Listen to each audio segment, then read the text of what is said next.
আল্লাহ কবুল করে নাই। বিড়ালের অভিশাপে মানুষ ফকির হয়ে যায়, বিড়ালের অভিশাপে মানুষগুলো ধ্বংস হয়ে যায়, বিড়ালের অভিশাপে দুনিয়ার সংসারের মধ্যে অশান্তি লেগে যায়।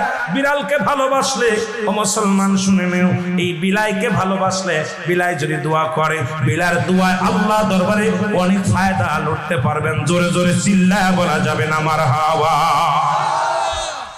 এখানেও নবী বিড়ালকে ভালোবাসতেন। এখনো মক্কা মদিনা অসংখ্য বিড়াল আছে যারা মদিনায় গেছেন।